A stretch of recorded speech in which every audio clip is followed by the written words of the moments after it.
I said stop! Eleanor Vance slammed her hand down on the contract, her rubber cleaning glove leaving a smear across the signature line. 3 security guards lunged toward her. A room full of executives in $1,000 suits gasped in unison. But Eleanor didn't move. "Ma'am, step away from Mr. Sterling now. Read page 47 first." Her voice shook, but didn't break. Section 14.7. The clause they buried in the fine print. The one designed to steal everything. Nathan Sterling. Billionaire CEO, single father, the most powerful man in the room, looked at this cleaning lady like she'd lost her mind. Then he read page 47. And his face went white. Stay with us until the end. This story will change how you see the invisible people around you. Subscribe and comment your city below. We want to see how far this story travels. 12 hours earlier. Eleanor's phone rang at 1:47 a.m. She grabbed it without stopping her cleaning cart, expecting her supervisor with another complaint. "Hello? Mommy?" Eleanor froze mid-step. "Lily baby, why are you awake?" "I had the bad dream again." Her daughter's voice trembled. "The one where you don't come home." Eleanor's chest cracked open. "Baby, I always come home. Always." "But in the dream you didn't. You just disappeared, like Daddy." Eleanor gripped the phone so hard her knuckles went white. "I'm not going anywhere, Lily. I promise." "Can you come home now? Please?" "I can't, sweetheart. Mommy has to work." "But I'm scared." "I know, baby. I know." Eleanor squeezed her eyes shut. "Tell Mrs. Patterson to sing you the Sunshine Song, okay? And when you wake up, I'll be right there. Promise. Promise." She hung up before Lily could hear her cry. Eleanor pushed her cart harder, faster, like she could outrun the guilt. 3 more floors, then home, then Lily. Her phone buzzed. Text from Mrs. Patterson. "She's okay now, finally sleeping. Poor thing was shaking." Eleanor typed back. "Thank you. I owe you." Mrs. Patterson. "You owe me nothing. Just get home safe." Safe. What a word. Eleanor hadn't felt safe in 4 years. Not since Derek. Not since the documents. Not since everything fell apart. She shoved the memory down and kept walking. The service elevator opened on the 40th floor. Eleanor stepped out and stopped. Someone was shouting. "I don't care what the lawyer said. I don't care what the board said. Something is wrong with this deal." The voice came from the corner office, the CEO's office, Nathan Sterling's office. Eleanor knew better than to get involved. Knew better than to be seen, heard, noticed in any way. But the shouting continued. "Marcus, listen to me. I've been reading this contract for 6 hours, and something doesn't add up." A second voice, smoother, calmer. "Nathan, you're exhausted. You're seeing problems that don't exist. The lawyers have reviewed everything. Axiom has reviewed everything. This deal is solid." "Then why does my gut say otherwise?" "Because you haven't slept in 3 days. Because you're paranoid. Because you see betrayal everywhere since..." Silence. "Since what, Marcus? Say it." "Since Rebecca." More silence. Heavier this time. "That's low." "It's true. Ever since she died, you've been..." Don't you dare use my wife to manipulate me." "I'm not manipulating you. I'm trying to help you. Sign the contract, Nathan. Close this deal. Then go home to your son." Eleanor heard footsteps approaching the door. She grabbed her cart and moved fast, quiet, invisible. The door swung open. A man walked out. Tall, silver hair, expensive suit. He passed within 3 feet of Eleanor without even glancing at her. Marcus Webb, the COO. He was smiling, and something about that smile made Eleanor's skin crawl. She should have kept walking. Should have finished her shift and gone home to Lily and forgotten everything she'd heard. But Eleanor had learned something in 4 years of being invisible. Invisible people see everything. And what she'd seen in Marcus Webb's smile was triumph.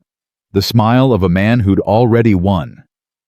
She waited until his elevator descended. Then she approached Nathan Sterling's door. It was still open. She knocked softly. "Cleaning service?" No answer. She pushed the door wider. Nathan Sterling sat at his desk, head in his hands. A contract lay spread before him, hundreds of pages covered in sticky notes and highlights. He didn't look up. "I said go away, Marcus." "I'm not Marcus, sir." Nathan's head snapped up. Their eyes met. For a long moment, neither spoke. "Who are you?" "Eleanor Vance, night cleaning crew." "What do you want?" "Nothing, sir. I just heard shouting and wanted to make sure I'm fine." He wasn't fine. Even Eleanor could see that. His eyes were bloodshot. His hands were shaking. He looked like a man standing at the edge of a cliff. "I'm sorry for disturbing you, sir. I'll come back later to clean." She started to back away. "Wait!" Eleanor stopped. Nathan was staring at her, really looking like she was the first human being he'd seen in days. "You work the night shift?" "Yes, sir." Every night. Every night for 14 months. 14 months. He laughed bitterly. "You've probably seen more of this office than I have." "I just clean it, sir." "Do you have family, kids?" The question caught her off guard. "A daughter. She's 5. Something shifted in Nathan's face. Pain. Recognition. "My son is 7. Oliver." He paused. "He called me tonight. Asked if I'd be home for breakfast. I said yes." "That's good, sir?" "It's a lie." Nathan looked at the contract on his desk. "I've been staring at this for 6 hours. If I don't sign by 9 a.m., a $500 million deal collapses. If I do sign—" He shook his head. "Something's wrong. I can feel it, but I can't see it." Eleanor's instinct screamed at her to leave. This wasn't her problem. This wasn't her world. But her feet wouldn't move. "Sir, can I ask you something?" "What?" "The man who just left. Marcus, do you trust him?" Nathan's eyes narrowed. "Why do you ask?" "Because when he walked past me, he was smiling. Not a happy smile. She searched for the word. A winning smile. Like he'd already gotten what he wanted. Nathan went very still. "What exactly did you hear?" "Everything, sir. These walls aren't as thick as you think." Nathan stood up slowly. "Close the door." Eleanor hesitated. "Please." She closed it. Nathan walked toward her, not threatening, but intense. "You're a cleaning lady." "Yes, sir." "You have no reason to help me." "No, sir." "So why are you still here?" Eleanor took a breath. "Because 4 years ago, someone I trusted convinced me to sign documents I didn't understand. I lost everything. My credit, my savings, my future." She met his eyes. "And when he walked away with everything I had, he was wearing the exact same smile Marcus was wearing tonight." Nathan stared at her. "You think Marcus is trying to steal from me?" "I think you should read that contract one more time. Every word, every line, every clause buried in fine print." "I've read it 6 times." "Then read it a 7th, with fresh eyes." Nathan turned back to his desk. He picked up the contract. Then he stopped. "Will you read it with me?" "Sir." 2 sets of eyes. "You look for anything that seems wrong. Anything that reminds you of—" He didn't finish. "I'm not a lawyer, sir." "Neither am I. But you noticed something was wrong before I did. Maybe you'll notice something else." Eleanor looked at the door, looked at the contract, looked at this exhausted, desperate man who had everything and nothing at the same time. "Okay," she said. "Where do we start?" They started at page 1. Eleanor sat across from Nathan, a copy of the contract in her hands. The language was dense, technical, full of words she didn't fully understand. But she understood patterns. She understood rhythm. She understood when something felt wrong, even if she couldn't explain why. Page 12, she said. This paragraph about operational synergy. It's different from the rest. Nathan looked up. Different how? The other paragraphs are clear. Subject-verb outcome. This one circles around itself, like it's trying to hide something in the middle. Nathan read the paragraph. His brow furrowed. You're right. The language is deliberately vague. But the lawyers said that's standard. Standard for who? Nathan didn't answer. They kept reading. Page 23. This section references an appendix, Eleanor said. Appendix 7.3. But I don't see Appendix 7.3 anywhere. Nathan flipped to the back of the contract. Appendices 1 through 6, then 7.1, 7.2, 7.4, 7.5. He looked up sharply. 7.3 is missing. Maybe it was removed. Or maybe it was never meant to be included. Nathan grabbed his laptop. The digital version should have everything. He typed rapidly. Here, Appendix 7.3. His eyes scanned the screen. It's a transfer of digital asset rights, including proprietary source code. Is that bad? It means Axiom gets ownership of technology worth 3 times the deal value. Technology they're supposed to be licensing, not buying. Nathan's voice dropped. This wasn't in the printed version. Someone removed it. Who has access to edit the contracts?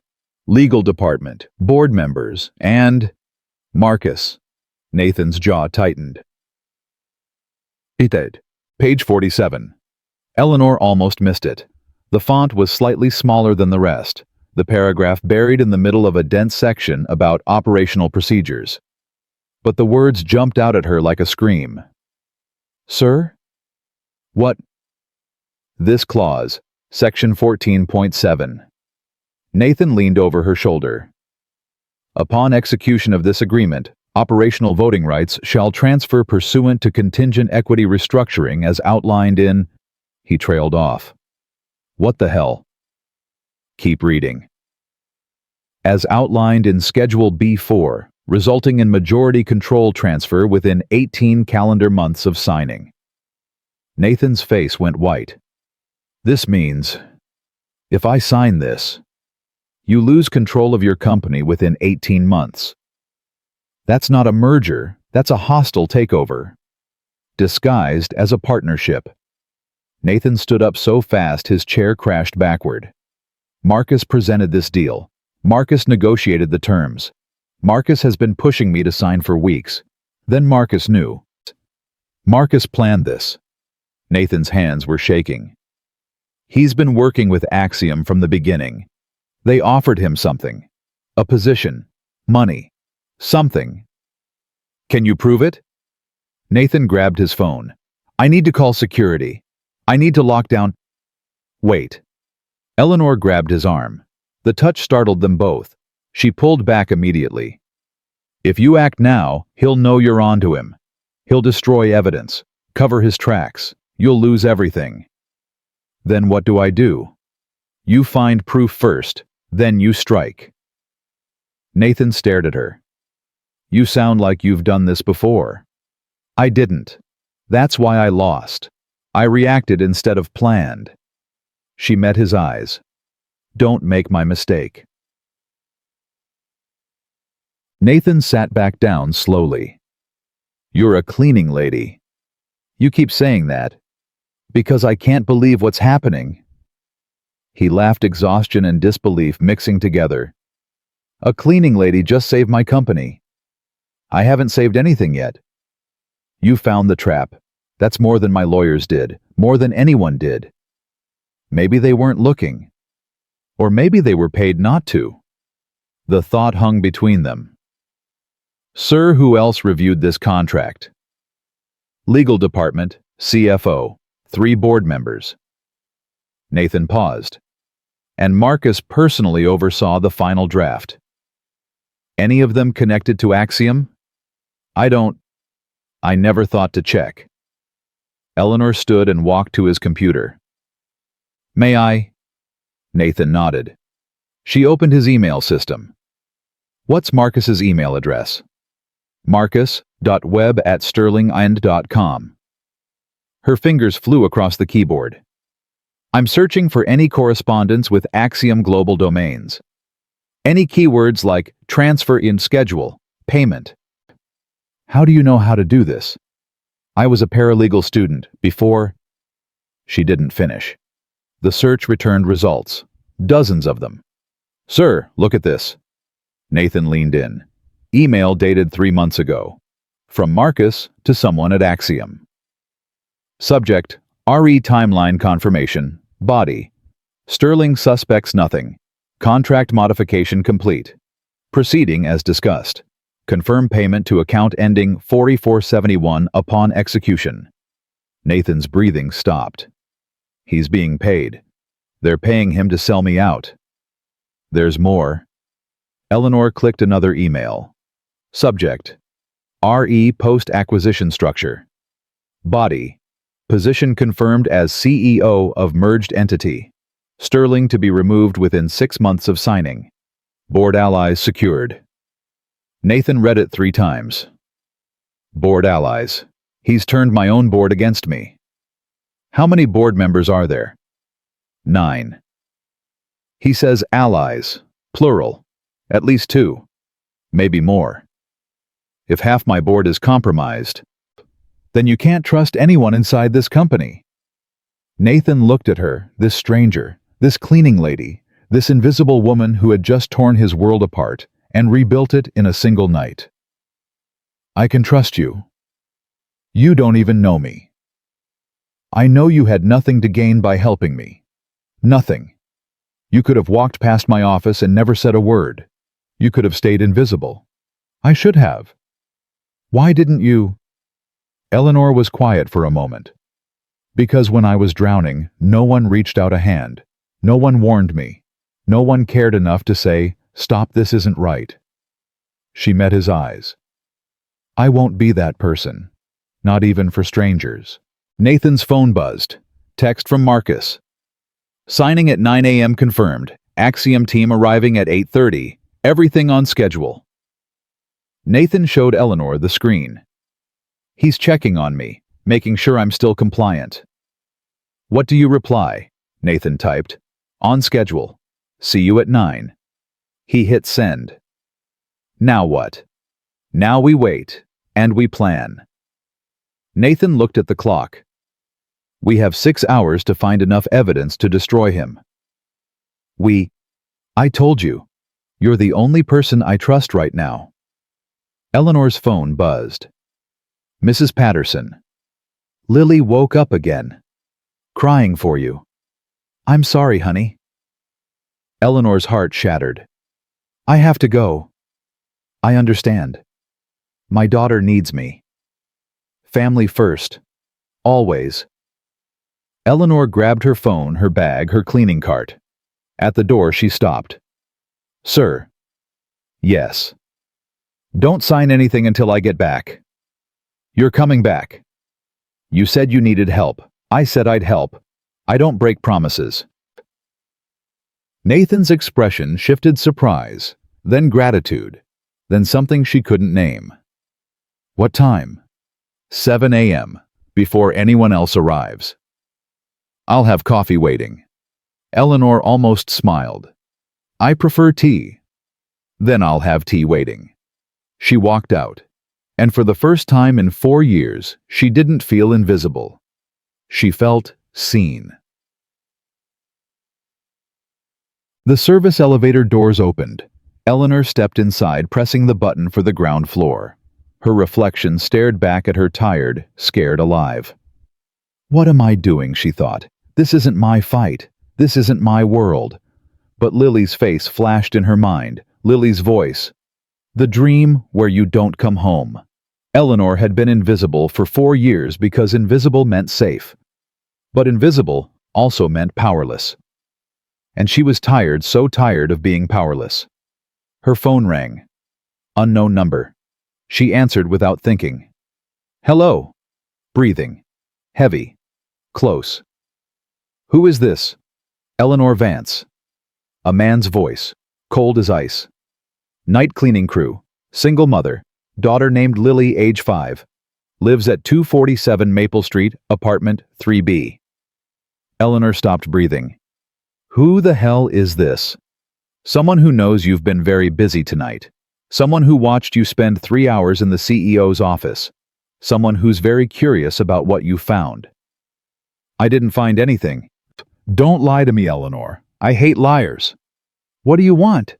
I want you to forget everything you saw tonight. Forget the contract. Forget Nathan Sterling. Go home to your daughter and live your little invisible life. And if I don't? Silence. Then, Maple Street Elementary. Lily gets dropped off at 8:15 a.m. She wears a pink backpack with butterflies. She holds Mrs. Patterson's hand when she crosses the street. Eleanor's legs gave out. She collapsed against the elevator wall. Don't you dare touch her. I don't want to touch her, Eleanor. I don't want to do anything. But if you force my hand, who are you? I'm someone who's invested too much to let a cleaning lady ruin everything. Walk away. This is your only warning. The line went dead. Eleanor slid to the floor. Her hands were shaking. Her breath came in ragged gasps. They knew. They knew about Lily. She should run. Should grab her daughter and disappear and never look back. But then Marcus would win. Then the people who destroyed lives with fine print and buried clauses would keep winning. And her daughter would grow up in a world where the invisible stayed invisible and the powerful crushed everyone beneath them. Eleanor pulled herself up. She wiped her eyes. She walked out of the elevator and into the night. And she made a decision. She wasn't running. She wasn't hiding. She was fighting. Eleanor didn't sleep. She sat on the edge of Lily's bed, watching her daughter breathe. In, out, in, out. The rhythm of innocence. Pink backpack with butterflies. Gets dropped off at 8:15 a.m. Holds Mrs. Patterson's hand. They knew everything. Eleanor's phone showed 4:47 a.m. 2 hours and 13 minutes until she'd promised to return to Sterling Industries. 2 hours and 13 minutes to decide if she was brave or stupid. Maybe both. Mommy? Lily's eyes fluttered open. Hey, baby. Go back to sleep. You came home.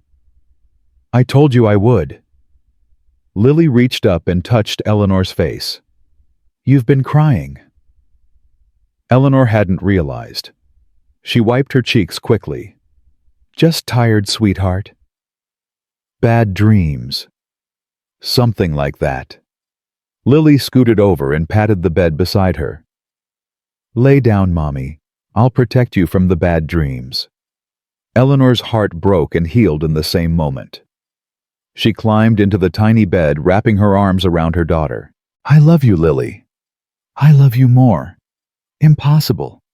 Possible. I love you to the moon and back and around again. Eleanor held her tighter. Baby, listen to me. Today is going to be a strange day. Mrs. Patterson might pick you up from school instead of me, and you might need to stay with her a little longer than usual. Lily frowned. Why? Because Mommy has to do something important. More important than me. Nothing is more important than you. This is for you. Everything Mommy does is for you. Lily seemed to accept this. Okay, but promise you'll come home for dinner. Eleanor hesitated. Promise, Mommy.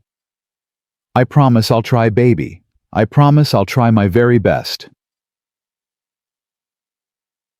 At 5:30 a.m., Eleanor made a phone call. Mrs. Patterson, I'm so sorry to wake you. Eleanor, is everything okay? I need a favor. A big one. Anything, honey. Can you take Lily to school today and pick her up? And maybe keep her at your place until I call. Silence on the line. Eleanor, what's going on? I can't explain right now. I just need to know Lily's safe. She's always safe with me. You know that. I know. I know. Eleanor's voice cracked. Thank you. For everything. For being the only person who's ever helped us. Honey, you're scaring me. I'm scaring myself. Eleanor took a breath. I'll call when I can. If you don't hear from me by 6 p.m. If I don't hear from you by 6 p.m., what? Eleanor couldn't say it. Just take care of her, please. She hung up before Mrs. Patterson could ask more questions. Chio. At 6:15 a.m., Eleanor kissed Lily goodbye. Be good for Mrs. Patterson.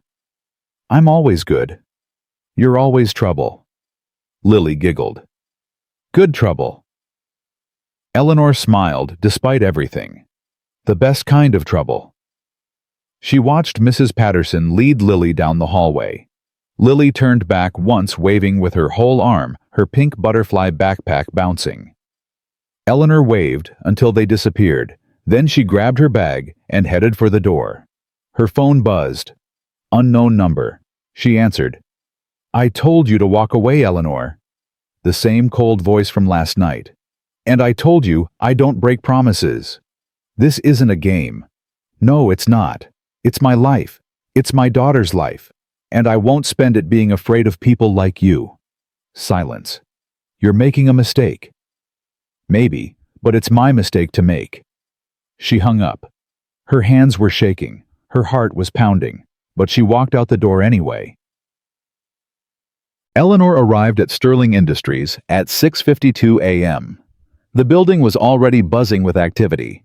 Executives in expensive suits. Assistants clutching coffee cups. Security guards checking badges.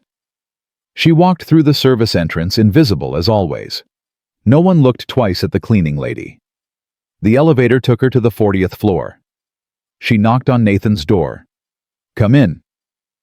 He was exactly where she'd left him, behind his desk, surrounded by papers. But he'd changed clothes, shaved, even attempted to tame his hair. You came back. I said I would. I wasn't sure. Neither was I. Nathan stood and walked toward her. He looked like he'd aged 10 years overnight. I found more evidence. Marcus has been communicating with Axiom for over a year. Not just about this deal about taking over the company entirely. I was never supposed to survive this merger. Did you sleep? No. Neither did I. Eleanor set down her bag. We need to talk about something. What? I got another call. Last night after I left, they threatened Lily. Nathan's expression darkened. Who? I don't know, but they knew everything. Her school, her backpack, the route she walks. You should have told me immediately. I'm telling you now. Where is she? With my neighbor, somewhere they won't think to look.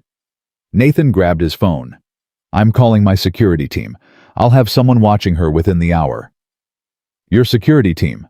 The same company that protects this building. The same company Marcus has access to. Nathan stopped. You think they're compromised? I think we can't trust anyone connected to Sterling Industries, not until we know how deep this goes. Nathan set down the phone. Then who can we trust? Eleanor met his eyes. Each other. That's it. Nathan walked to his safe. I have a private security contact, someone who owes me a favor, someone completely outside the company. He typed in a code and pulled out a burner phone. His name is Frank DeLuca, former FBI. I helped his daughter once, paid for her medical treatment when insurance wouldn't cover it. He'll help us. Can you be sure? As sure as I can be about anything right now. He dialed. Frank, it's Nathan Sterling. I know it's early. I need a favor, a big one. Eleanor couldn't hear the other end of the conversation. I need someone watching a little girl, 5 years old. Her mother helped me with something and now she's being threatened. Yes, I know what I'm asking. The address is 247 Maple Street, apartment 3B. Her neighbor's name is Patterson. No, I don't know who's making the threats. That's what we're trying to find out. Thank you, Frank. I owe you. He hung up. Frank's sending someone. They'll be in position within 30 minutes. Eleanor exhaled slowly. Thank you. Don't thank me. You're the one risking everything. So are you. I'm risking money. You're risking your daughter. The weight of that truth hung between them. Nathan's computer chimed. He looked at the screen and frowned. What is it? Email from Marcus, sent 5 minutes ago. He read aloud. Nathan, the Axiom team has arrived early. They're setting up in conference room A. Board members arriving at 8:30. Signing scheduled for 9 a.m. sharp. Everything is ready. Don't keep them waiting. He's confident. He thinks he's won. Nathan's jaw tightened. He has no idea. What's your plan? The same plan you suggested last night. We expose him. In front of everyone. In front of the board, in front of Axiom, in front of anyone who matters. With what evidence? The emails, the contract modifications, the missing appendix. Nathan pulled up files on his laptop. I've compiled everything. Names, dates, timestamps. It's irrefutable. If it's irrefutable, why hasn't anyone else found it? Because no one else was looking. Or because they didn't want to find it. Nathan turned to face her. What are you saying? You said 3 board members reviewed the contract. What if they're the ones Marcus turned? What if they let the hidden clauses through on purpose? That would mean half your board is working against you. Nathan sank into his chair. If that's true, even exposing Marcus won't be enough. They'll claim the evidence is fabricated. They'll protect each other. Then we need more, something that ties them together directly. Like what? Eleanor thought about it. Money. People like this don't do favors, they get paid. Marcus is receiving payments from Axiom. If the board members are involved, they're getting something too. I can't access their financial records. No, but you can access company records, expense reports, travel logs, anything that shows them meeting with Axiom without authorization. Nathan started typing. Board travel expenses for the last year. Cross-referenced with Axiom Global's known corporate locations. The search ran. Search. Eleanor watched over his shoulder. Results populated the screen. There, she pointed. Richard Graves, board member. 3 trips to Miami in the last 6 months. Axiom's headquarters is in Miami. And look, Victoria Chen. 2 trips to Miami, same dates as Graves. They traveled together, to meet with Axiom. Nathan's voice hardened. Behind my back. Who's the third? There's no third trip. Then someone else approved the contract. Nathan scrolled through the approval chain. David Morrison. He didn't travel to Miami. He's the head of our legal review committee. He signed off on the contract personally. So we have Graves, Chen, and Morrison. 3 board members, plus Marcus. 4 people working to steal my company. 4 people who thought no one would notice. Nathan looked at Eleanor. But someone did. The clock showed 8:15 a.m., 45 minutes until signing. We need to move fast, Eleanor said. Nathan stood. I'll confront Marcus directly, force him to admit no. Why not? Because he'll deny everything, he'll spin it, he'll make you look paranoid just like he did last night. Then what? We let him think he's won. We let the signing proceed. Are you insane if I sign that contract? You won't sign. You'll delay. You'll ask questions. You'll make them uncomfortable. And then you present the evidence. All of it. In front of everyone. So there's no way to spin, no way to deny, no way to cover up. Nathan considered this. If it backfires, then you lose your company either way. At least this way you go down fighting. I don't want to go down at all. Then don't. Eleanor's voice was steady. Trust the evidence, trust yourself, and trust that the truth matters more than their lies. Nathan stared at her. You really believe that? I have to. It's all I have left. Nathan's phone rang. He checked the screen. It's Oliver. Eleanor nodded. Answer it. Nathan picked up. Hey, buddy. Dad. Are you coming home for breakfast? You promised. Nathan closed his eyes. I know I did, Oliver. I'm sorry. Something came up at work. You always say that. I know I do. The nanny made pancakes, but they're not the same as yours. I'll make you pancakes this weekend, I promise. You promised last weekend too. The words hit Nathan like a punch to the gut. Eleanor watched his face crumble. Oliver, listen to me. I love you more than anything. More than this company, more than any deal, more than everything in this building combined. You know that, right? Silence on the line.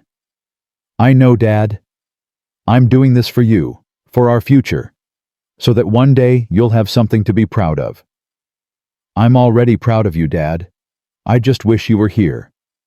Nathan's voice broke. I'll be home tonight. I swear to God, Oliver. Tonight. Okay, Dad. I love you. I love you too, buddy. So much. He hung up. Eleanor pretended not to notice him wiping his eyes. He sounds like a good kid. He's the best kid, better than I deserve. He's lucky to have a father who cares. I'm not sure I qualify as a father anymore. I'm more like a ghost who writes checks. A ghost wouldn't have tears in his eyes right now. Nathan looked at her, really looked. Why are you being so kind to me? Because someone should be. At 8:45 a.m., Nathan's assistant knocked on the door. Sir? The board is assembled. They're waiting for you. Tell them I'll be there in 5 minutes. Sir, Mr. Webb is asking. Tell Mr. Webb I'll be there in 5 minutes. The assistant hesitated, then left. Nathan turned to Eleanor. This is it. This is it. You should stay here, in my office, where it's safe. I'm coming with you. Eleanor, I didn't come this far to hide in a corner. If you're going to expose them, I want to see it happen. They'll know you're involved. They already know. They called me, remember? She lifted her chin.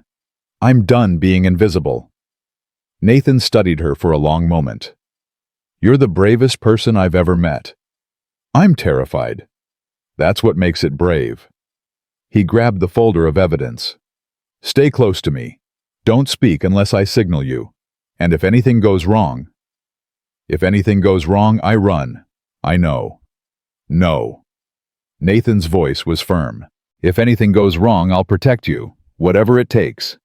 Why? Because you saved my company. The least I can do is save your life.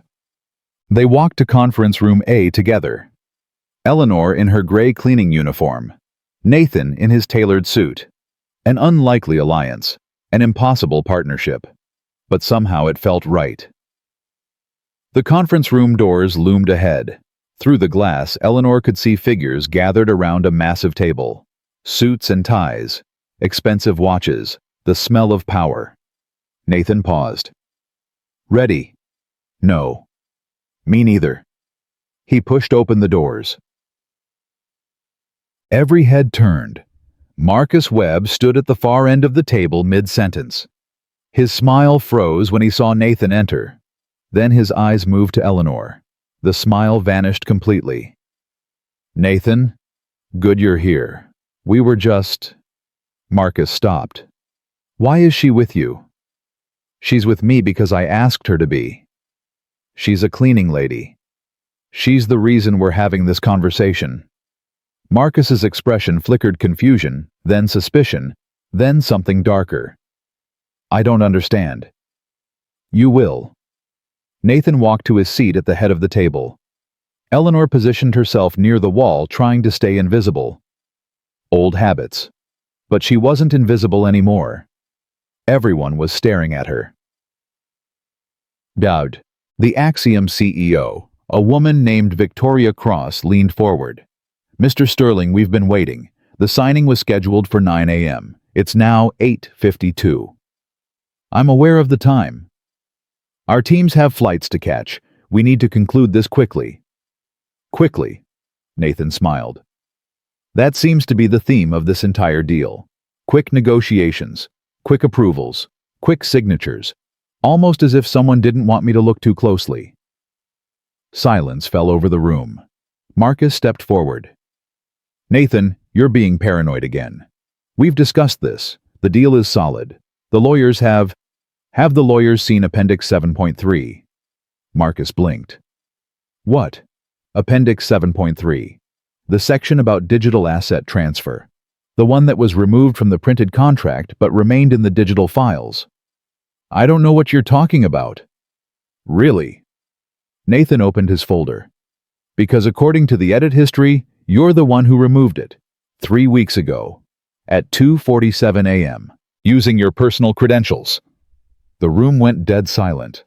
Marcus's face turned gray.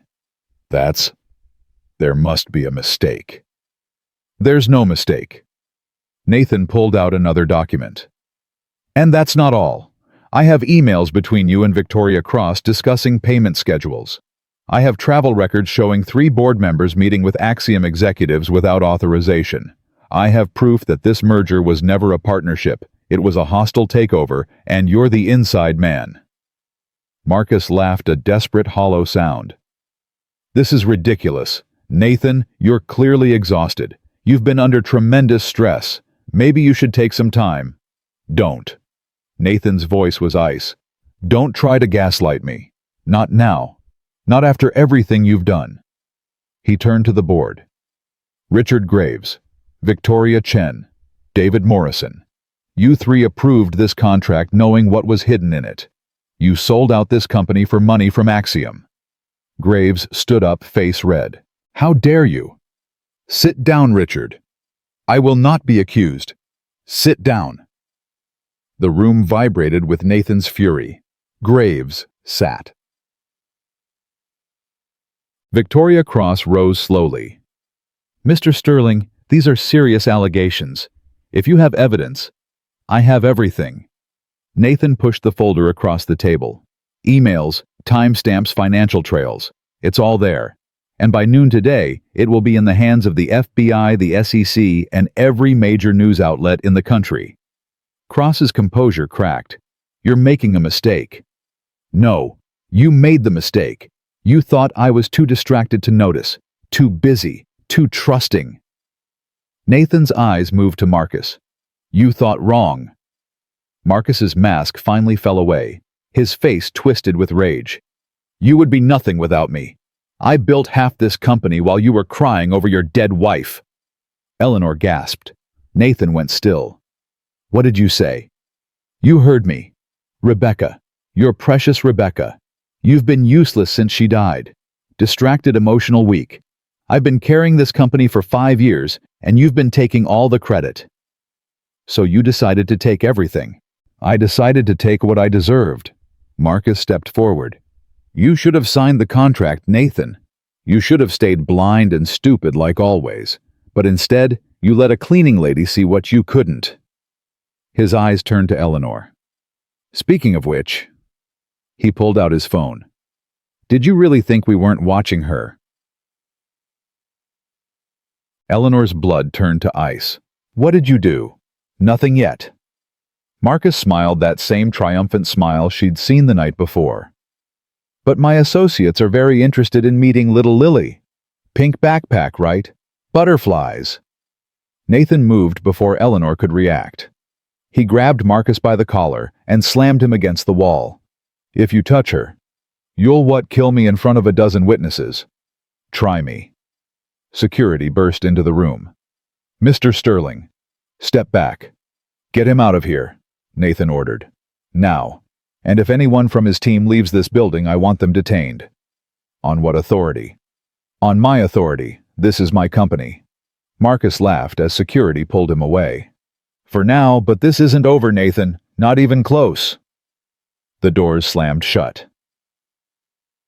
Eleanor grabbed Nathan's arm. Lily, we need to check on Lily. Nathan pulled out his phone, dialing Frank's number. Frank's status report. Are you sure? Okay, don't let her out of your sight. He hung up. She's safe. Frank's man is watching the apartment. No one's approached. Eleanor's legs gave out. She collapsed into the nearest chair, shaking. Hey. Nathan crouched beside her. She's okay. Your daughter is okay. He knew. He knew everything. He was bluffing, trying to scare you. It worked. But you didn't run. Nathan's voice was gentle. Even when he threatened the most important person in your life, you didn't run. You stayed. Eleanor looked at him through tears. I almost didn't. But you did. That's what matters. Victoria Cross cleared her throat. Mr. Sterling, in light of everything, Axiom Global is withdrawing from this merger. Smart decision. We had no knowledge of Mr. Webb's methods. Save it for the investigators. Cross gathered her things and left without another word. The compromised board members, Graves, Chen, Morrison, sat frozen faces white. Nathan turned to them. You have two choices. Resign immediately and cooperate with the investigation. Or stay, and I promise you I will spend every dollar I have making sure you spend the rest of your lives in prison. Graves spoke first. I want to speak with my lawyer. You'll have plenty of time for that. Security will escort you out. One by one, they left. Within an hour, the conference room was empty. Only Nathan and Eleanor remained. It's over, Eleanor whispered. Not over, but the worst is past. What happens now? Now. Nathan exhaled slowly. Now I rebuild. New board members. New security protocols. New everything. And Marcus? He'll be arrested within the hour. I've already spoken with federal prosecutors. Eleanor nodded slowly. And me. What about you? I'm still a cleaning lady. This is still not my world. Nathan was quiet for a moment. Eleanor, you saved my company. You risked everything. You stood up when everyone else looked away. He paused. I'd like to offer you a job. A job? Junior contract analyst. Entry level but real. You'd learn the business from the ground up. No more cleaning carts. No more invisibility. Eleanor stared at him. I don't have a degree. You have something better. You have eyes that see what others miss. You have courage. And you have integrity, something most people with degrees will never understand. I don't know what to say. Say you'll think about it. Eleanor looked at her hands. The same hands that had pushed cleaning carts for 4 years. The same hands that had slammed down on a contract and changed everything. I'll think about it. Nathan smiled, the first real smile she'd seen from him. That's all I ask. Eleanor's phone buzzed. She grabbed it, heart pounding. Text from Mrs. Patterson. Lily is home safe. She's asking for you. Come when you can. Eleanor exhaled. I have to go. Of course. My daughter is the most important thing. Go. Eleanor gathered her things. At the door, she turned back. Sir. Nathan. What? Call me Nathan. I think we're past sir at this point. Eleanor almost smiled. Nathan, thank you. For believing me. For trusting me. For everything.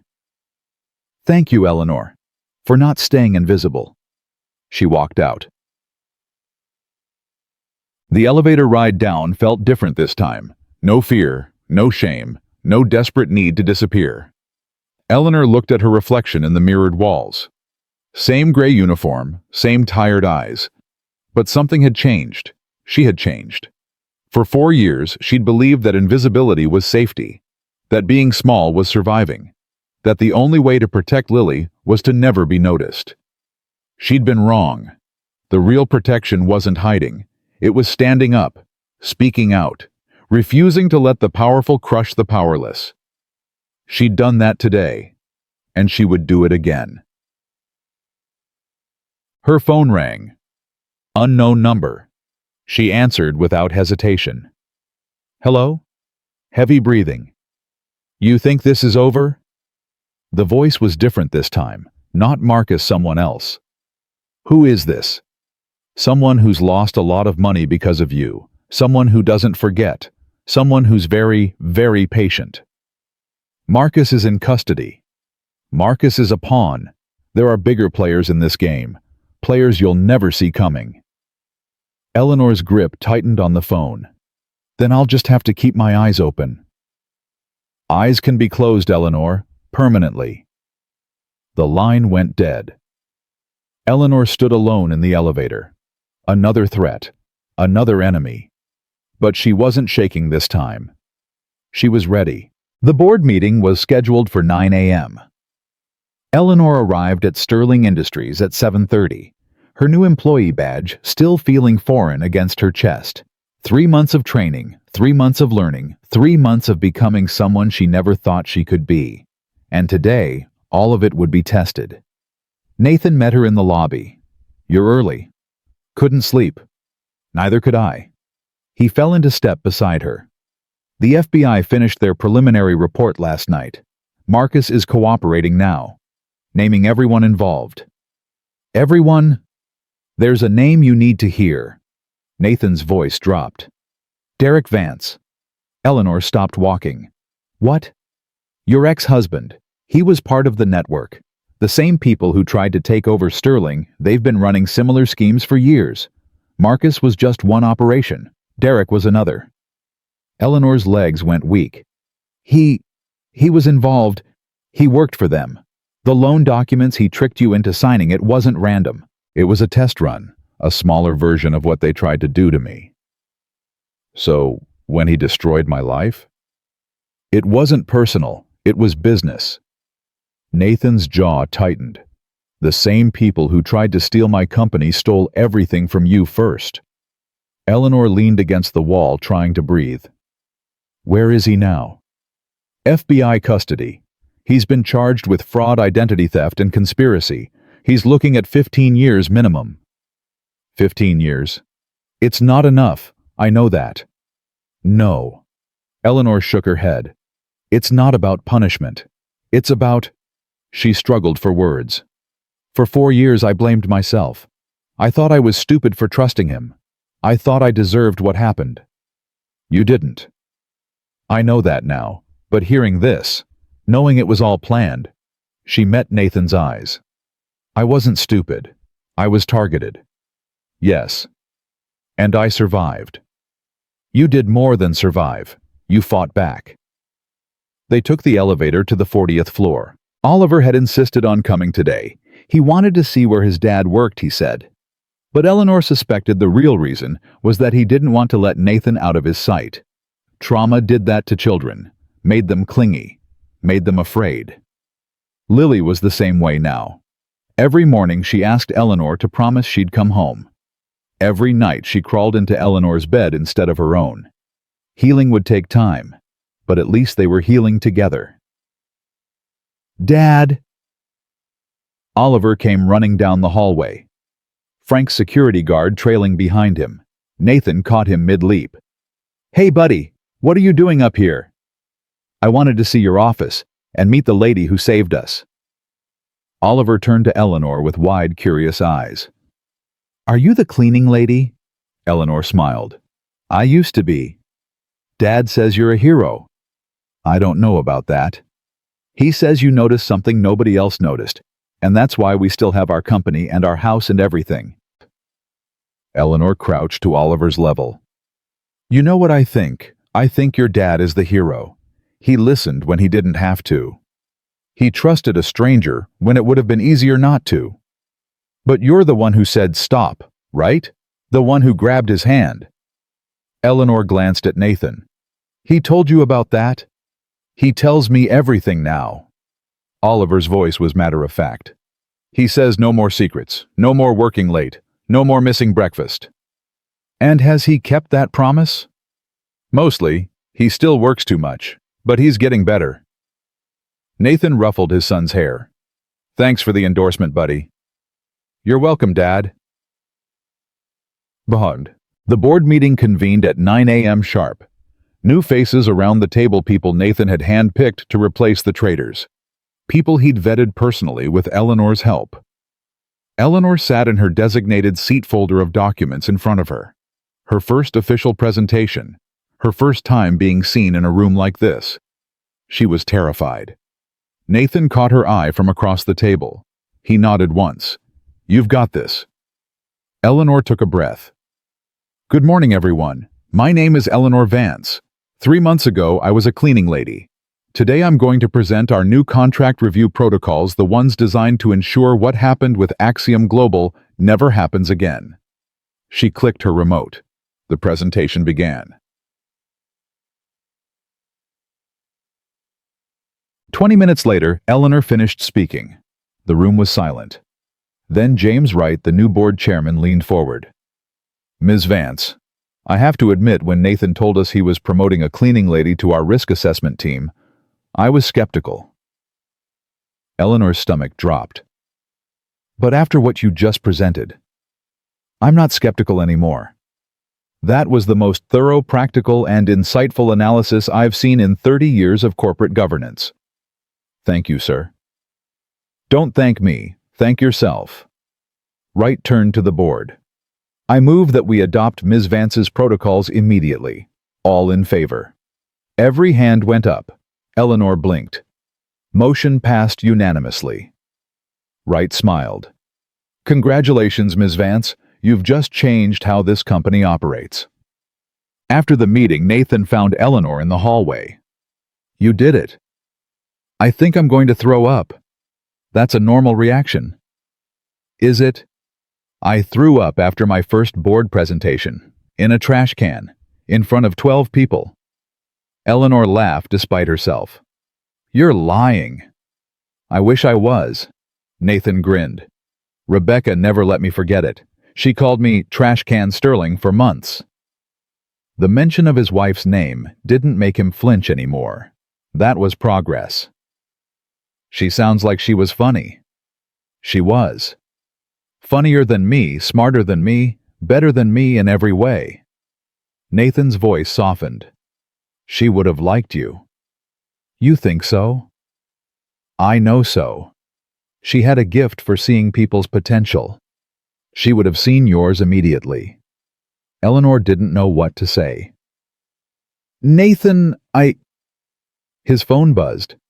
He glanced at the screen and frowned. "It's the FBI. Hold on." He answered, walking a few steps away. Eleanor watched his expression change. Confusion, then shock, then something else, fear. "When?" Nathan demanded. "How is that possible?" "Yes, I understand. Keep me updated." He hung up. What happened? Marcus escaped. Eleanor's blood went cold. Escaped how? During a prisoner transfer. Someone ambushed the convoy. 2 marshals are dead. Oh my God. They think he had help from inside the network. The bigger players, the ones he's been naming. Where is he now? They don't know. Nathan grabbed her arm. "Eleanor, we need to get you and Lily somewhere safe. Right now." "And Oliver?" "Frank's already moving him. There's a safe house upstate. You'll both go there." "Both? You, Lily, Oliver, together?" Nathan's eyes were desperate. "Please, I can't protect this company and worry about all of you at the same time." "What about you?" "I'll be fine." "Nathan, I have security. I have resources. I'll be fine." He gripped her shoulders. "But I need to know you're safe. I need to know Oliver's safe. Please, Eleanor." She saw it then, not the billionaire CEO, not the corporate titan, just a father, terrified of losing the people he loved. "Okay," she said. "Okay." 2 hours later, Eleanor was in a car heading upstate. Lily sat beside her, clutching her stuffed rabbit. Oliver sat across from them, playing a game on his tablet, but glancing up every few minutes. Frank's men drove in convoy, 1 vehicle ahead, 1 behind. "Mom." "Yes, baby. Are we in danger?" Eleanor wanted to lie, wanted to protect her daughter from the truth, but she'd promised no more lies. "A bad man escaped from prison. The police are looking for him. We're going somewhere safe until they find him." "Is it the same bad man who tried to hurt Mr. Nathan?" "Yes." Lily processed this. "Is Mr. Nathan okay?"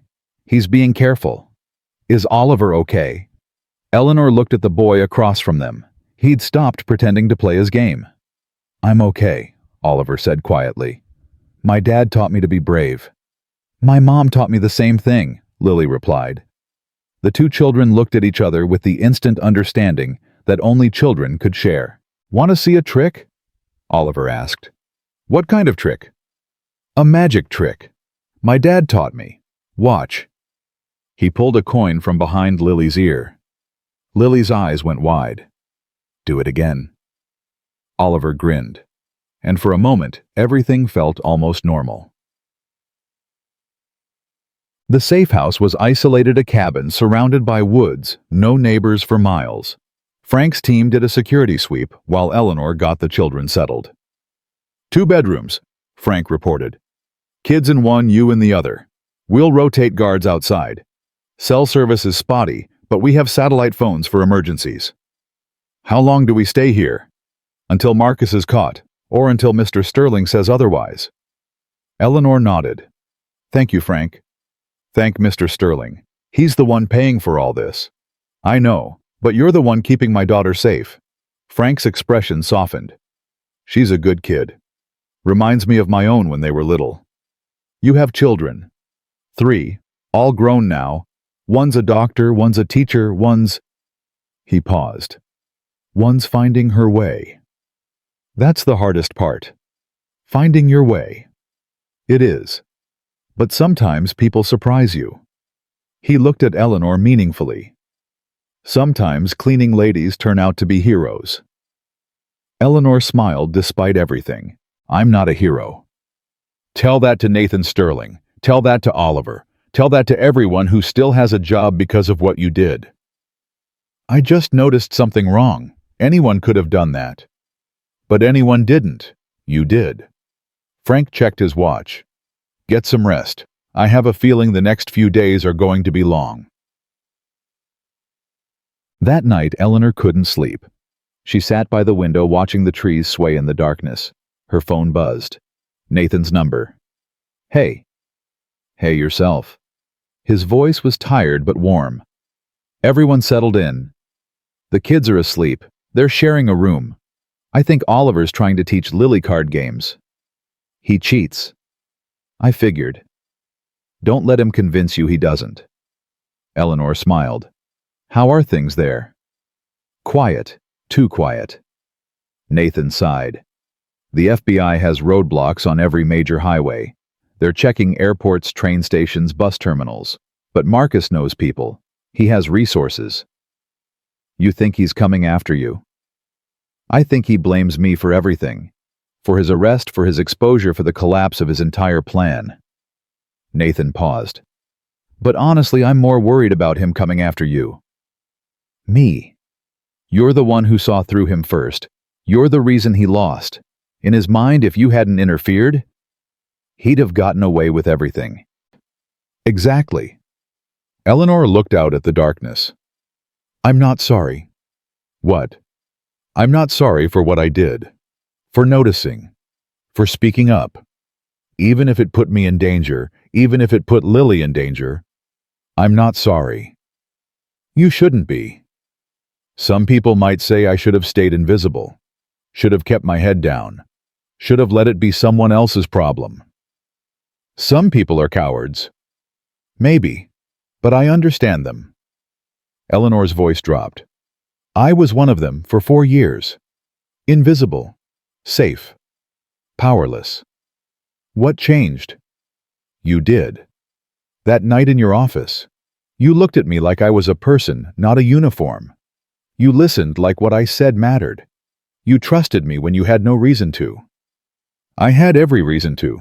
You were the only honest person in the building? How did you know that? Nathan was quiet for a moment. I didn't. I just felt it. Some instinct I couldn't explain. Rebecca. What? You said she had a gift for seeing people's potential. Maybe she left some of that gift with you. Nathan's breath caught. Maybe she did. Silence stretched between them, not awkward, not empty. Full of something neither was ready to name. Nathan, Yes. Thank you. For everything. You don't have to thank me. I know, but I want to. Eleanor paused. When this is over, when Marcus is caught and everything goes back to normal, what happens then? What do you want to happen? I don't know. I've never thought that far ahead. Then don't. Not yet. Nathan's voice was gentle. For now, just stay safe. Take care of Lily. Take care of Oliver. And when this is over, we'll figure out the rest together. Together. If you want. Eleanor closed her eyes. I want. Then it settled. 3 days passed. 3 days of waiting, watching, wondering. The children adapted faster than Eleanor expected. Oliver taught Lily how to play chess. Lily taught Oliver how to braid hair. They built forts out of couch cushions and staged elaborate battles with action figures and stuffed animals.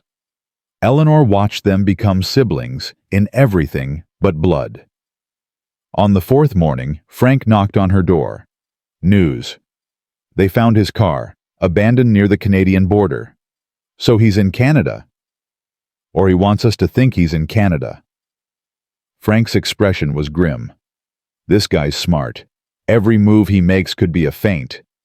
How much longer do we stay here? As long as it takes. Eleanor nodded. The kids are going stir-crazy. I know. I'll see if we can set up something in the backyard. Give them some fresh air under supervision. Thank you, Frank. Don't thank me yet. That afternoon, Oliver and Lily played in the backyard while Frank's men watched from strategic positions. Eleanor sat on the porch trying to read a book, but mostly watching her daughter laugh. She's happy. Oliver had appeared beside her, sweaty from running. She is. She talks about you a lot, about how brave you are, about how you saved my dad's company. She's exaggerating. I don't think so. Oliver sat down next to Eleanor. My dad talks about you too. Eleanor's heart skipped. Does he? All the time. He says you're the most honest person he's ever met. He says you see things other people miss. Your dad is very kind. He's not just being kind. He means it. Oliver paused. He also looks different when he talks about you. Different how? Happy different. Like before Mom died. He used to smile all the time. Then she was gone and he forgot how. But now he's remembering again. Eleanor didn't know what to say. I'm glad, Oliver continued. I miss my mom, but I know she'd want Dad to be happy. She always said happiness wasn't something you found, it was something you chose. She sounds very wise. She was. Oliver looked at Lily still playing in the grass. Lily's lucky to have you. I'm lucky to have her. Maybe we're all lucky to have each other. Eleanor looked at this 7-year-old boy who had lost so much and somehow kept believing in good things. Maybe we are. No. That night, everything changed. Eleanor woke to shouting. Perimeter breach. Everyone inside now. She grabbed Lily from her bed, heart pounding. Mommy, what's happening? Stay quiet, baby. Stay with me. Frank burst through the door. We need to move. There's a vehicle approaching, no headlights, no plates. Could be nothing, could be everything. Where do we go? Basement. Reinforced. Frank Jr.'s already taking Oliver down. Eleanor followed Frank through the dark house, Lily clinging to her neck. In the basement, Oliver was waiting with one of Frank's men. Is it him? Oliver whispered. Is it Marcus? We don't know yet, Frank said. Stay quiet. Stay down. Eleanor pulled both children close. Above them, footsteps, voices, then silence. 1 minute, 2, 3. Eleanor's heart hammered so loud she was sure everyone could hear it. Then Frank's radio crackled. All clear. False alarm. Delivery truck took a wrong turn. Eleanor exhaled so hard she nearly collapsed.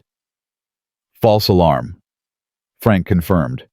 But we're moving you tomorrow. This location's been compromised. Compromised how? The truck shouldn't have been on this road. Someone knew to look here. Marcus. Or someone working for him. Frank's jaw tightened. Either way, we're not taking chances. At dawn, they evacuated. New vehicles, new route, new destination. Nathan called during the drive. Are you okay? Scared, but okay. I heard about last night. I'm sorry. It wasn't your fault. It feels like my fault. Everything feels like my fault. Nathan, stop. You're the reason we're alive. You're the reason we have protection resources, people watching over us. And you're the reason I still have anything worth protecting. The words hung in the air. Where are they taking you? Nathan asked. They won't tell me. Security protocol. Smart. The less people who know, the safer you are. When will I see you again? Soon. I promise. His voice cracked. Eleanor, I need to tell you something. What? If anything happens to me, nothing's going to happen to you. If it does, Oliver. Oliver trusts you. He loves you. Lily, too. If something happens, I want... He struggled.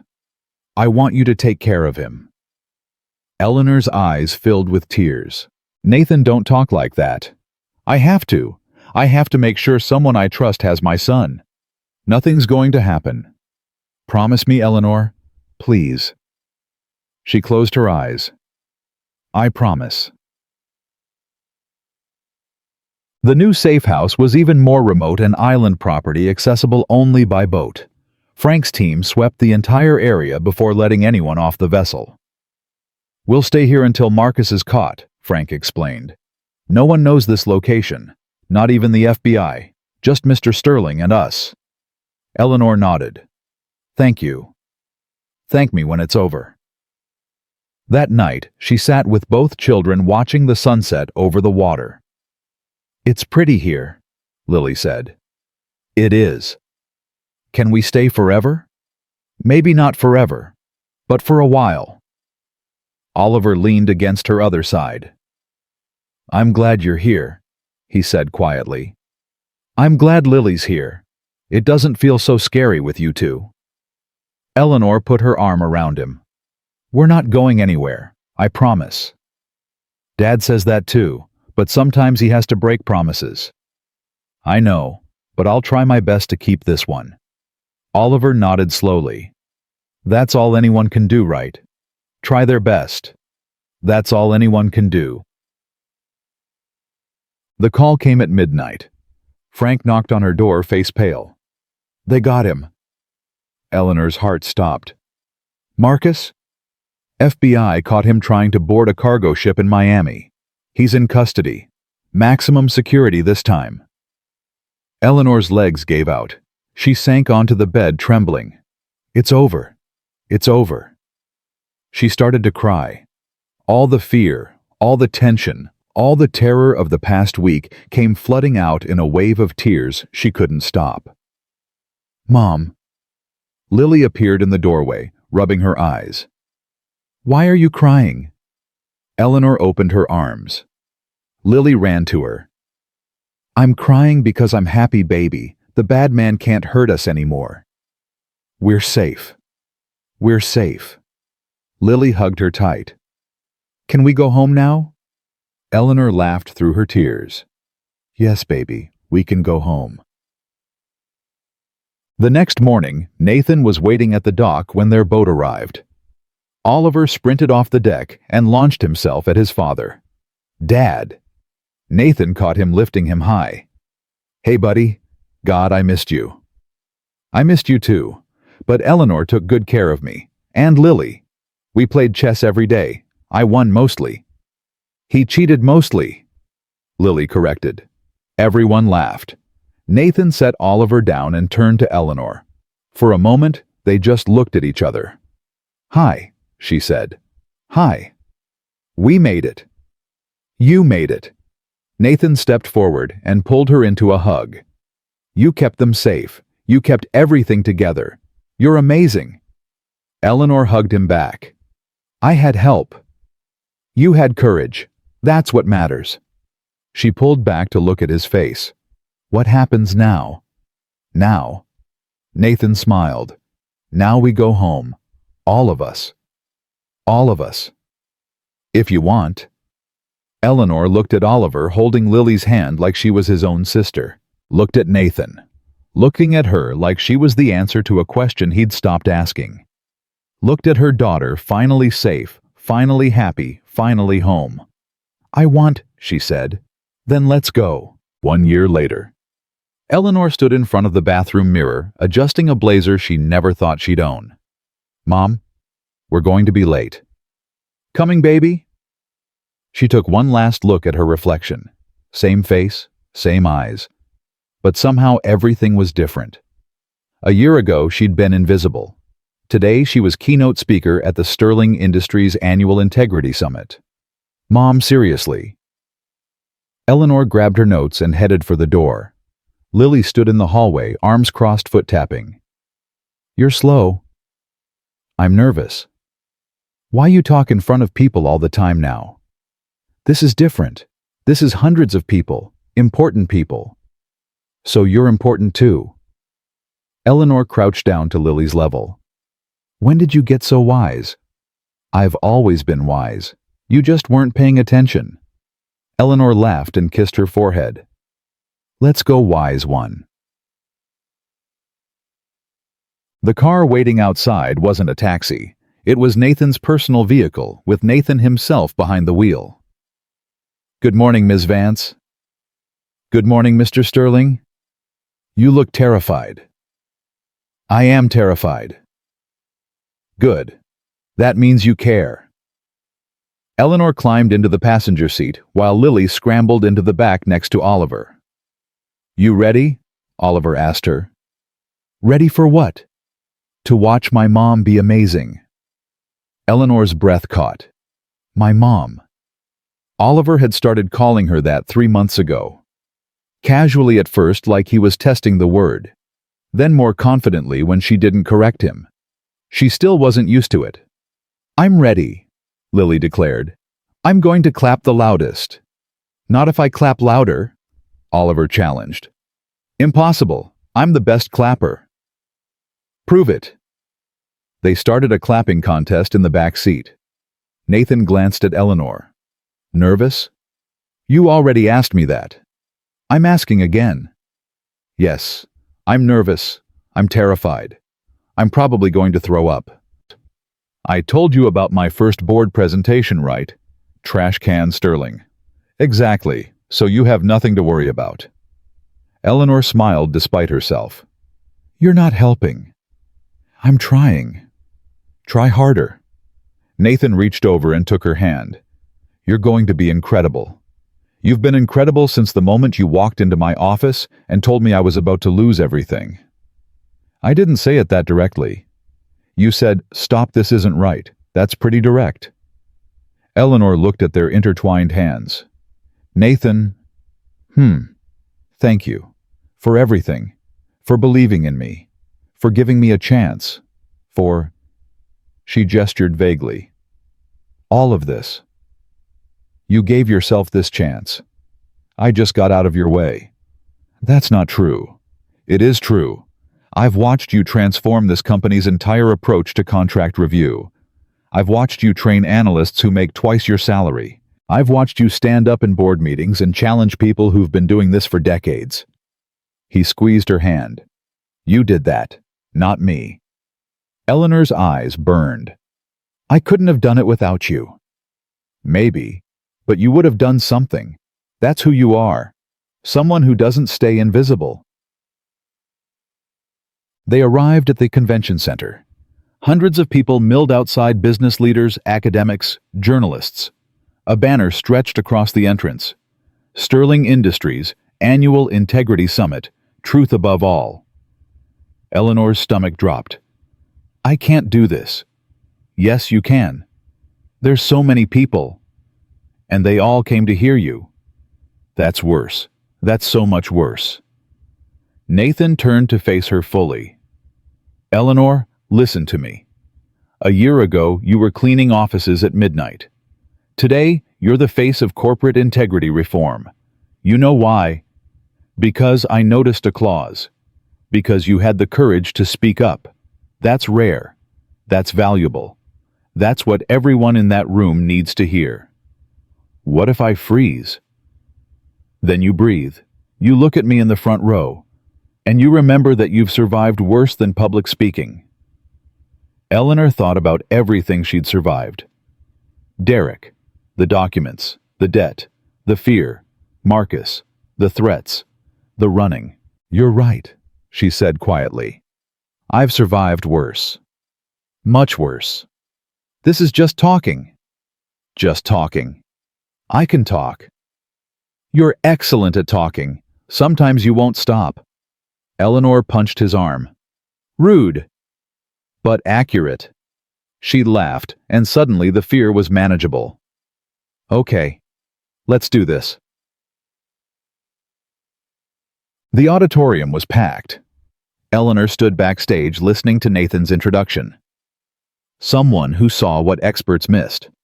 Someone who spoke up when silence would have been easier. Someone who proves that integrity isn't about titles or degrees, it's about character. The applause started. Please welcome Eleanor Vance. Eleanor walked onto the stage. The lights were blinding. The crowd was enormous. Her legs felt like jelly. But she found Nathan in the front row, Oliver beside him, Lily bouncing in her seat, her family. She took a breath, and she began. 14 months ago, I was a cleaning lady. Silence fell over the auditorium. I worked the night shift at Sterling Industries. I pushed a cart through empty hallways. I wiped desks. I emptied trash cans. I was invisible. She paused. Being invisible felt safe. No one noticed me, which meant no one could hurt me. I'd learned that lesson the hard way from an ex-husband who used fine print to destroy my life. I thought if I stayed small, stayed quiet, stayed invisible, I could protect myself and my daughter. I was wrong. Eleanor clicked her remote. A photo appeared on the screen, the contract page with Section 14.7 highlighted. This is the clause that almost took down a $500 million company. 17 words buried in 47 pages of legal jargon. Words designed to steal without anyone noticing. I noticed. Murmurs rippled through the crowd. Not because I'm smarter than the lawyers who reviewed this contract. Not because I have special training or secret knowledge. I noticed because I'd seen these exact words before. In documents my ex-husband tricked me into signing. Words that destroyed my credit, my savings, my future. Pain taught me to recognize danger. Trauma taught me to read fine print. And fear taught me when something was wrong. She clicked again. A new slide appeared. But noticing wasn't enough. I had to choose what to do with what I saw. Stay invisible and stay safe, or speak up and risk everything. I chose to speak. Eleanor talked for 40 minutes. She talked about the night in Nathan's office, about the emails they found, about Marcus and the conspiracy and the threats against her daughter. She talked about fear, how it almost paralyzed her, how she almost ran. And she talked about courage, not the absence of fear, but the decision to act despite it. Integrity isn't glamorous, she said. It doesn't come with applause or awards. Most of the time it's terrifying. It's lonely. It's wondering if you're crazy for standing up when everyone else is sitting down. But it matters. It matters because when I spoke up, I saved a company. I saved jobs. I saved a man who'd lost his wife and was about to lose everything else. And I saved myself. She paused. For 4 years, I believed I was worthless. Stupid. A victim who deserved what happened to her. But speaking up taught me something. I'm not worthless. I'm not stupid. I'm not a victim. I'm a survivor. And survivors don't stay invisible. The applause started slowly. Then it built. Then it exploded. Standing ovation. Eleanor blinked back tears. In the front row, Lily was clapping so hard her hands must have hurt. Oliver was cheering, and Nathan was looking at her like she'd hung the moon. She'd done it. She'd really done it. After the speech, people swarmed her. Business cards, handshakes, invitations to speak at other events. Ms. Vance, your story is remarkable. Ms. Vance, would you consider consulting for our firm? Ms. Vance, we need people like you. Eleanor answered questions until her voice went hoarse. Finally, Nathan rescued her. Sorry, everyone. Ms. Vance has a prior commitment. He steered her toward a side exit. What commitment? Dinner. With me. And 2 kids who won't stop talking about how amazing you were. They're being generous. They're being accurate. Outside, Oliver and Lily were waiting by the car. Mom. Lily launched herself at Eleanor. You were so good. I clapped the loudest, Oliver added. Just like I said I would. I clapped louder. Impossible. Possible. Eleanor laughed and pulled both children close. Thank you for being there, both of you. We wouldn't miss it, Oliver said. Your family. Family. The word still made Eleanor's chest tight. Where are we going for dinner? Lily asked. Wherever you want, Nathan said. Tonight is about celebrating. Pizza! Both children shouted simultaneously. Pizza it is. They went to a small pizzeria. Nothing fancy, just good food and better company. The kids commandeered a booth and immediately started arguing about toppings. Nathan and Eleanor sat across from them. You were incredible today, Nathan said quietly. I was terrified today. That's what made it incredible. He paused. Eleanor, I need to tell you something. That sounds serious. It is. Her heart rate spiked. What? Nathan reached into his jacket pocket and pulled out an envelope. This came for you yesterday. I wanted to wait until after your speech to give it to you. Eleanor took the envelope. No return address, just her name typed. Should I be worried? Open it. She did. Inside was a single sheet of paper, a letter from the federal prosecutor's office. Marcus Webb has pleaded guilty to all charges. Sentencing is scheduled for next month. Based on his cooperation, he's expected to receive 25 years without possibility of parole. Eleanor read it twice. 25 years. He's never getting out. And Derek? 15 years, also guilty plea. He's already been transferred to federal prison. Eleanor's hands trembled. It's really over. It's really over. She set the letter down. I don't know how to feel. What do you mean? I thought I'd feel satisfied, vindicated, something, but I just feel... She struggled for words. Empty. Like I've been carrying this weight for so long and now it's gone and I don't know what to do with the space. Nathan reached across the table and took her hand. You fill it. With new things. Better things. Like what? Like this. He gestured at the children, now engaged in a fierce debate about pineapple on pizza. Like us. Eleanor met his eyes. Us. I know we've been taking things slow. I know there's been a lot happening. But Eleanor... He took a breath. I love you. The words hung in the air. I've loved you since the night you grabbed my hand and told me to stop. I've loved you through every crisis, every challenge, every moment of doubt. And I'll love you for as long as you'll let me. Eleanor's eyes filled with tears. Nathan? You don't have to say it back. I just needed you to know. I love you too. He blinked. You do. Of course I do. I've loved you for months. I was just afraid to say it. Afraid of what? Afraid it wouldn't last. Afraid I'd lose you. Afraid that if I let myself be happy, Something would come along and destroy it. Eleanor, nothing's going to destroy this. I won't let it. You can't promise that. Watch me. He reached into his pocket again. This time he pulled out a small velvet box. Eleanor stopped breathing. Nathan. I wasn't planning to do this here. I had a whole speech prepared, a romantic dinner, flowers, the works. He laughed nervously.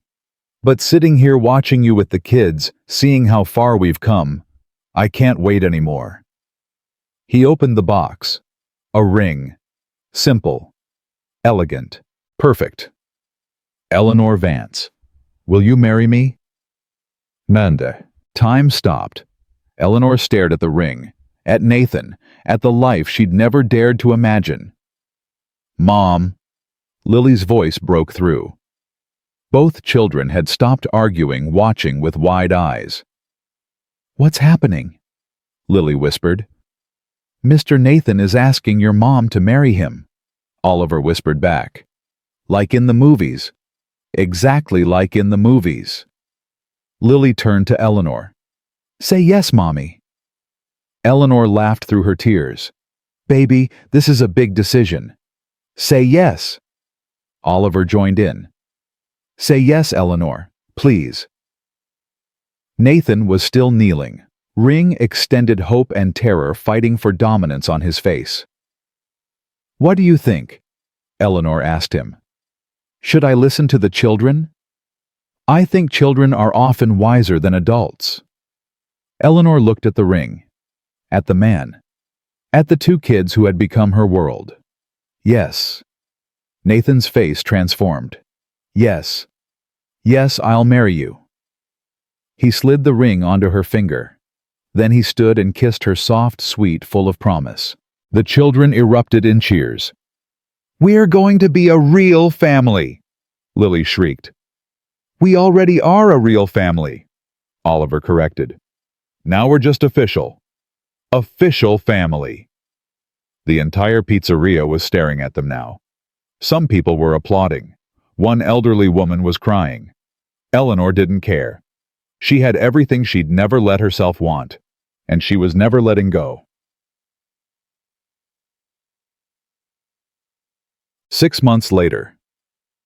The wedding was small, just close friends, a few colleagues, Frank and his team, who'd become like family. Eleanor wore a simple white dress. Lily was flower girl. Oliver was ring bearer. Nathan waited at the altar, looking like he might cry before she even reached him. You look beautiful, he whispered when she took his place beside him. You look terrified. I am terrified. Of what? Of being this happy. It doesn't feel real. It's real. Eleanor squeezed his hands. We made it real. The ceremony was brief but meaningful. They'd written their own vows. Nathan went first. Eleanor, when I met you, I was lost. I'd forgotten what it meant to trust someone, to believe in something, to hope for anything beyond survival. You changed that. You changed everything. His voice cracked. You didn't just save my company. You saved me. And every day I'm going to spend the rest of my life making sure you know how much that means. Eleanor wiped her eyes. Nathan, I spent 4 years believing I was invisible, worthless, broken beyond repair. Then you looked at me, really looked, and saw someone I didn't know existed. You gave me a chance when I had nothing. You trusted me when you had no reason to. You loved me when I didn't know how to love myself. I can't promise I'll be perfect. I can't promise I won't make mistakes. But I can promise that every single day I'll choose you. I'll choose our family. I'll choose this life we're building together. The officiant smiled. By the power vested in me, I now pronounce you husband and wife. You may kiss the bride. Nathan kissed her. The children cheered. And somewhere, somehow, Eleanor knew this was what she'd been waiting for her whole life.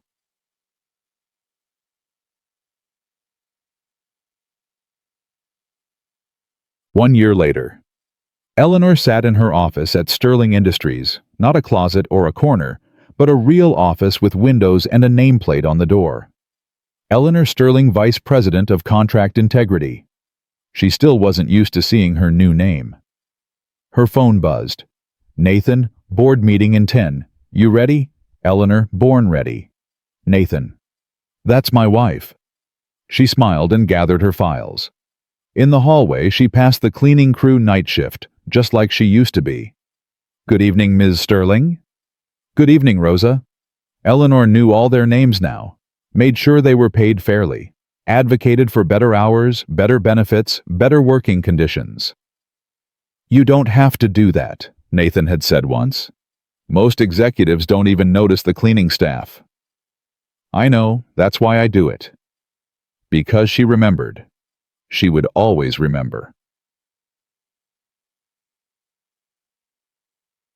The board meeting went smoothly.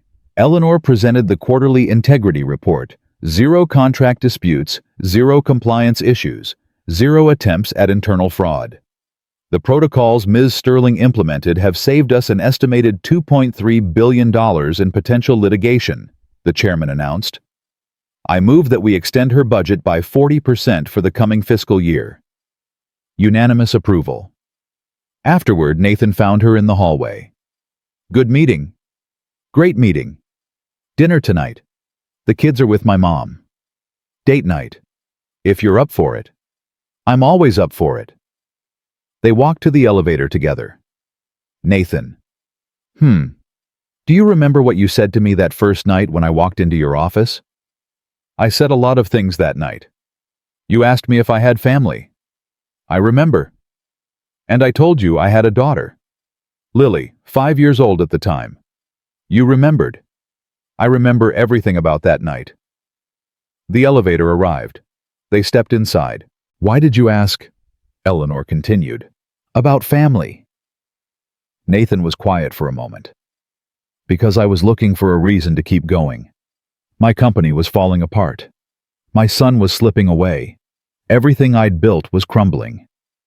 And then you walked in this exhausted, invisible woman who was clearly fighting her own battles, and you mentioned your daughter. And I thought, she's still fighting. Despite everything, she's still fighting. For her daughter, for her family. And if you could fight, then so could I. Eleanor took his hand. We saved each other. We did. And now we keep saving each other. Every day. For the rest of our lives. That night, they had dinner at the same pizzeria where Nathan had proposed. The kids were with Nathan's mother, but their presence was everywhere in the booth. They always claimed in the toppings. They always argued about in the memories embedded in every corner. I got a call today, Eleanor said. Good call or bad call? Interesting call. The Department of Justice wants me to consult on corporate fraud prevention, national level. Nathan's eyes widened. Eleanor, that's huge. It would mean traveling, speaking, being away from home sometimes. So I wanted to make sure you're okay with it. Nathan set down his drink. Eleanor, you spent 4 years being invisible. You spent decades believing you were worthless, and now the Department of Justice wants your expertise. He took her hand. You're going to say yes. But the kids, we'll be fine. We'll be proud. We'll tell everyone their mom works with the government to catch bad guys. Eleanor laughed. You make it sound simple. It is simple. You have a gift. The world needs that gift, and our family will support you no matter what. Promise? Promise. Log. 3 months later, Eleanor stood in a federal courtroom. She was there to testify an expert witness in a case against a corporate fraud ring that made Marcus Webb look like an amateur. The defense attorney was aggressive. Ms. Sterling, you have no formal education in contract law, no degree in finance, no certification in fraud prevention. Why should this court consider you an expert in anything? Eleanor remained calm. Because I've lived it. Lived what exactly? I've lived what happens when people like your client prey on people like me. I've lost everything because of hidden clauses and buried language and trusting the wrong people. That makes you a victim, not an expert. It makes me both. Eleanor leaned forward. I know how these schemes work because I was destroyed by one. And I know how to stop them because I've spent the last 2 years making sure no one else suffers the way I did. The courtroom was silent. You want to talk about credentials? Fine. I've reviewed over 3,000 contracts. I've identified fraud attempts that slipped past teams of certified lawyers. I've saved companies billions of dollars and thousands of jobs. I may not have a degree, but I have something more valuable. I have experience. I have perspective. And I have the courage to say what others won't. She met the defense attorney's eyes. Your client thought no one would notice, just like every other predator thinks no one will notice. But I noticed, and that's why I'm here. The jury found the defendant guilty on all counts. That evening, Eleanor came home to chaos. Lily and Oliver were building something elaborate in the living room. Nathan was in the kitchen covered in flour. What happened here? We made cookies, Lily announced.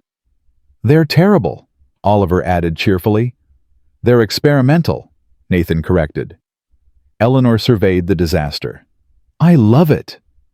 She joined Nathan in the kitchen, stealing a misshapen cookie from the tray. How was court? Good. Guilty verdict. That's my wife. That's your wife. He pulled her close, flour and all. I saw your testimony online. Someone recorded it. Great. My first viral moment.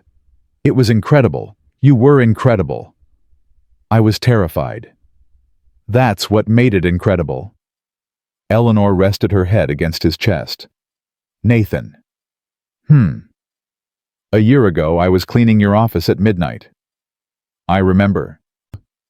Now I'm testifying in federal court and advising the Department of Justice and running integrity programs for one of the largest companies in America. I remember that too. How is this my life? Nathan tilted her chin up. Because you made it your life. Because when the world tried to break you, you refused to break. Because when you could have stayed invisible, you chose to be seen. I was so scared. You did it anyway. That's courage. Eleanor thought about everything she'd been through, everything she'd survived, everything she'd become.